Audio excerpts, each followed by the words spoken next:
대한항공 조현민 전 전무의 물벼락 갑질로 촉발이 된 이 한진가 사태.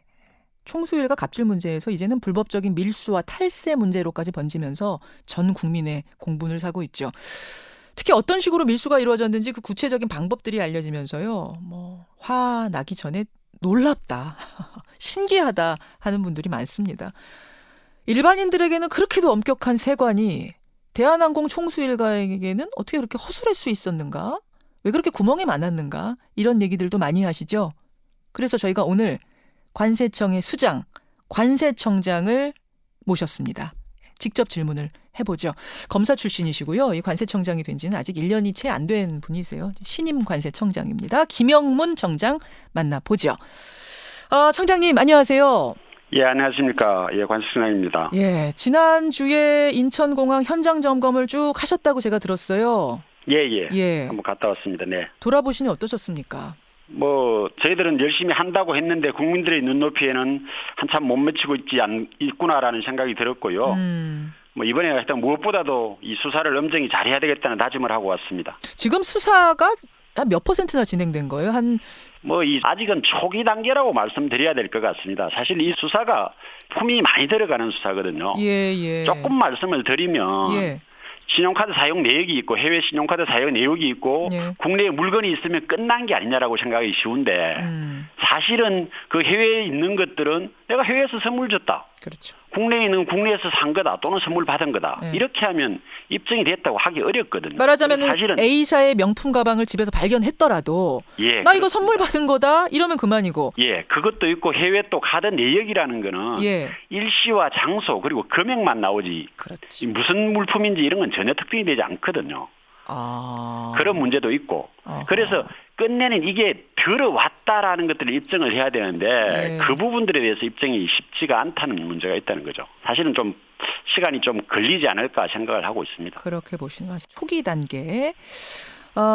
그 조 씨 일가 자택을 2번, 대한항공 본사를 1번 압수수색하셨는데 특히 자택에 대해서 2번째 압수수색할 때 비밀의 방이라는 게 발견됐다 하면서 많이들 관심을 가지셨습니다. 첫 번째 때는 정말 비밀의 방 존재 전혀 모르셨던 거예요? 조 씨 일가 쪽에서는 비밀의 방이 아니라고 말씀을 하셨는데 창고다. 저희들이 알았다면 당연히 그때 했겠죠. 혹시 그 보여주기, 좀 봐주기 수사한 거 아니냐? 압수수색한 전혀 거 그런 건 아닙니다. 정말 몰랐던 거다. 네. 아니 그 창고라면서요. 그것도 한두 군데도 아니고 3군데라는데 그렇게 모를 수가 있습니까? 구조가 보통 사람이 들어갔을 때 알 수 있는 구조가 아니기 때문에 비밀의 방이라고 하는 거죠. 어떤 식이었길래요? 영화에 나오는 그런 식이라고 말씀드릴까요? 영화에서는 왜 액자 같은 게 딱 걸려 있고 그 액자 떼면은 뒤에 문 있고 이런 거잖아요. 그러니까 옷장 뒤에 옷을 치워야 이제 출입문이 나오는 이런 구조였습니다. 그 방을 찾기는 찾았는데 별 소득은 없었다 이런 얘기도 들려요. 예, 참 안타깝게도 좀 이래 치웠지 않나라는 저희들은 의심을 하고 있고요. 그 정도로 비었다는 거는 좀 말이 안 되는 거니까 그런 장치를 만들어 놓고. 근데 사실 완전히 없었던 건 아니고 물건이 나온 겁니까? 예, 물건보다는 자료들 저희들이 추론할 수 있는 부분들이 좀 몇 가지 있었습니다. 그렇군요. 별 소용이 없었다라는 이야기는 아닌 것으로 비밀의 방에서. 자, 한진 일가의 화물만 20년 이상 전담한 핵심 인물이 있다고 그러죠. 그러니까 밀수 관련된 제보자들이 하나같이 이 사람을 지목했습니다. A라는 사람, 이 사람이 총수 일가 화물을 쭉 담당해왔다라고 지목한 일종의 화물지기가 있는데 이 사람 PC의 하드디스크를 관세청이 입수했다고요. 예, 저희들 조사하고 있는 내용이라서 그쪽 부분도 사실 좀 말씀드리기는 좀 어려울 것 같습니다. 압수한 건 맞죠?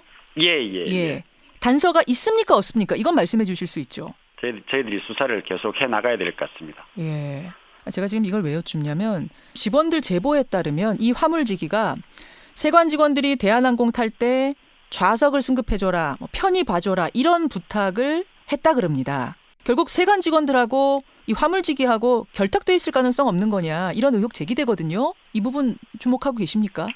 저희들 이미 보도에서 나왔던 적도 있듯이 저희 직원들 중에서 그 좌석 편의를 좀 받은 사실도 있었던 걸로 확인되고 있습니다. 관세청 직원들이. 그렇지만 그것 때문에 이 밀수를 묵인해 줬다 이렇게 보기에는 좀 어렵지 않을까 생각을 하고요. 저도 편히 봐줬다고 해서 묵인을 했다라고 생각하고 싶진 않습니다만 그렇게 믿고 네. 싶진 않습니다만 지금 드러나는 것들을 보면 좀 의심할 만한 구석은 있어요. 예를 들어서 공항 상주 직원 통로로 이 밀수품들을 들여왔다. 총수 일가가. 지금 그런 방법이 나오지 않습니까? 네. 근데 전 이해가 안 가는 게 상주 직원들. 예를 들면 티켓 검사하는 직원이라든지 면세점에서 일하는 직원이라든지 공항 식당에서 일하는 직원들 다 가방 열어서 세관 검사하고 들어오게 돼 있지 않나요? 매일? 상주 직원 통로는 조금 다른 부분인데요. 예. 상주 직원 통로는 직접 가보면 매우 좁습니다. 매우 좁고 거기에 그 공항공사 직원이지만 거기에 있기 때문에 예. 그쪽을 통해서 밀수가 이루어졌다고 보기에는 좀 어렵지 않나 저는 그렇게 생각을 하고 있습니다. 상주 직원 통로 아니라고 보시는 거예요? 지금 거기가 제일 유력한 곳으로. 절대 어느 부분은 아니라고 제가 말씀드릴 수는 없는데 예. 상당히 그 부분은 가능성이 낮을 것 같다라고 생각합니다. 그럼 어떤 통로가 주로 이용됐을 거라고 보시는 거예요? 도리어 일반적인 여행자 통로죠. 왜 그러냐면 저희들이 그 전수 검사를 하는 게 아니라 상당히 낮은 비율만 검사를 하고 있지 않습니까? 우리가 해외여행 갔다 들어올 때 보면은 이제 가방을 찍어가지고 열게 하죠. 선별 검사. 예, 선별 검사를 하게 되는데 그러니까 일반 국민 여러분들께서도 해외여행 갔다 오면 항상 그 검색을 당하는 게 아니거든요. 맞아요. 예. 그런 식으로 그쪽에서 속이고 들어오면 저희들로서는 사실 좀 적발하기 어려운 측면이 있다는 말씀을 드리고 그러면은 승무원들이 총수 일가의 조연아 씨, 조현민 씨의 명품백을 일반 통로로 가지고 들어왔을 가능성, 공항 상주 직원으로보다? 예, 그쪽 부분이 오히려 더 크지 않을까라고 생각을 합니다. 근데 상주 직원 통로 제보가 엄청나게 들어오는데 그럼 그 제보들은 다 잘못된 제보란 잘못 알고 있는 제보란 말입니까? 현장에 가보시면 아마 이쪽 부분은 쉽지 않겠구나라는 생각을 할 수 있고요. 예. 저는 공항공사 직원들도 그쪽 부분에 대해서 적발한 케이스들도 제법 있기 때문에 그쪽 부분이 크게 문제가 될 것 같지는 않습니다. 그래요. 자, 그렇다면은 일반 여행객 통로로 승무원들이 가지고 왔을 가능성이라고 쳤을 때 예. 웨딩드레스 얘기가 지금 나왔어요. 조연아 씨가 결혼할 때 입은 웨딩드레스를 비행기 주방칸에 실어서 밀수를 해왔다. 왜냐하면 일반 승객칸에 넣으려니까 너무 커가지고 주방칸으로 옮겼대요. 그러면 좌석에 실을 수도 없을 정도의 큰 웨딩드레스를 승무원이 일반 여행자 통로로 들고 오는데 이거를 세관이 열어보지도 않고 무사 통과할 수가 있는 겁니까? 그러니까 이제 그 비행기 여행객 화물이라는 게 조금 설명을 드리면 두 가지거든요.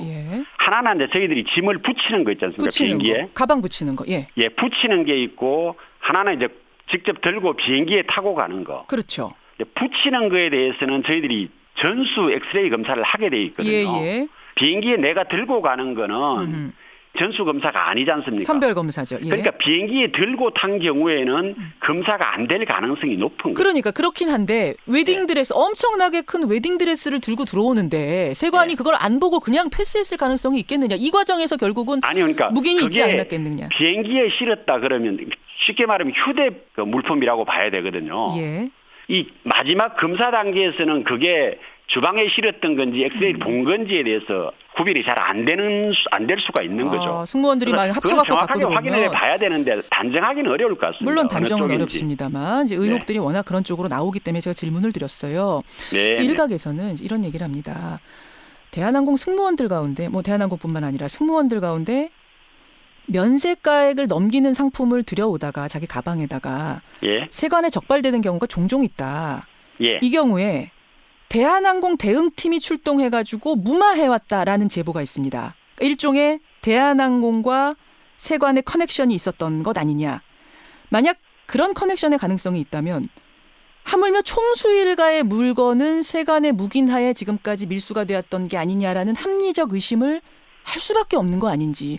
검사 출신이시니까 이 부분에 대해서 어떻게 지금 생각하십니까? 그 말씀하시는 거라면 당연히 그렇게 봐야겠죠. 자, 일단 그런 부분에 대해서도 저희들은 모든 걸 열어놓고 철저히 살펴보도록 하겠습니다. 근데 일단 지금 저희들이 관세청 묵인 의혹이 이렇게 자꾸 강조되다 보니까 제보를 저희들한테 안 해주고 있거든요. 그쪽으로 안 들어가요. 도리어 안 들어오고 있기 때문에 저는 도리어 진짜 국민들이 원하는 거는 똑바로 수사를 해달라는 그런 취지로 생각을 하고 있습니다. 물론이죠. 그러니까 부탁드리고 싶은 거는 진짜 저를 믿고 저희들한테 적극적으로 제보를 좀 해주시기를 부탁드리겠습니다. 청장님의 의지는 지금 확실해 보이는데 예. 문제는 이제 거기 계신 다른 분들은 워낙 오랫동안 계셨던 분들이라서 스스로의 어떤 문제점들을 도려낼 수 있을 것인가 이게 좀 국민들의 우려가 되는 지점인 것 같아요. 일단은 지휘관이 어떤가라는 게 가장 중요치 않겠습니까? 근데 지금 유착됐다면 통과하는 사람들이 유착된 거고 지금 조사 감시 쪽은 이쪽은 다른 사람들이 하고 있기 때문에 그거는 크게 걱정하지 않으셔도 되지 않을까 싶습니다. 엄연히 지금 다른 조직에서 하고 있기 때문에 그 걱정은 안 하셔도 되지 않을까 싶습니다. 네. 성역 없이 내 외부를 가리지 않고 수사하겠다 이거 확실하게 지금 말씀하신 겁니다. 네, 그렇습니다. 네. 지금 이제 국민들이 가장 관심 가지는 부분이 누구를 언제 소환할 것인가 하는 이 부분. 네. 전에 청장님께서 조양호 회장의 부인이죠. 이명희 씨, 또 조현아, 조현민 이 세 사람에 대해서 초안 조사를 말씀하셨어요. 네. 조양호 회장이나 아들 네. 조원태 씨에 대한 조사도 계획이 돼 있습니까? 그 부분이 제가 참 안타까운데요. 예. 제가 그 세 명은 일단은 지금 조사할 수밖에 없을 것 같다라고 말씀을 드린 거고 조양호 회장이나 조원태 씨에 대해서 배제한다는 말씀은 전혀 드리지 않죠. 당연히 수사 우리 진행 상황에 따라서 필요하다면 당연히 해야 되는 겁니다. 그건 안 할 리가 없다고 제가 자신 있게 말씀드립니다. 알겠습니다. 조양호 회장도 배제하지 않는다. 소환은 언제쯤으로 예상하세요? 부를 때는 이미 좀 확실하게 자료들 정리해가지고 불러야 되지 않겠습니까? 그렇죠. 그냥 불러가지고 변명 들으려고 부르는 게 아니니까. 예. 그렇게 본다 그러면 생각보다는 시간이 조금 걸릴 수 있을 것 같다고 생각을 합니다. 예. 아까 한 초기라고 하셨는데 아까 30% 정도 수사가 진행됐다 이렇게 보면 되는 거죠, 청장님? 예. 소환을 5월 내에 하는 건 맞습니까? 저는 최대한 노력하겠습니다. 국민들 의혹이 워낙 큰 사건이니까 가능하면 빨리 신속 수사를 해야죠. 아마 여기서 제대로 안 밝혀지면 이 검찰로 수사가 넘어가야 되는 거죠? 당연히 검찰로 넘어가야 되기 때문에요. 저희들이 어떻게 수사할지는 믿어주시고 단지 시간을 좀 가져줬으면 좋겠다는 말씀을 드리고요. 그리고 가급적이면 진짜 이 수사에는 제보가 결정적으로 중요합니다. 그러니까 적극적으로 제보를 좀 해주시기를 부탁드리겠습니다. 관세청으로 여러분 제보 망설이지 말고 좀 많이 보내주십시오. 오늘 고맙습니다, 청장님. 네, 감사합니다. 관세청의 청장입니다. 김영문 청장 만나봤습니다.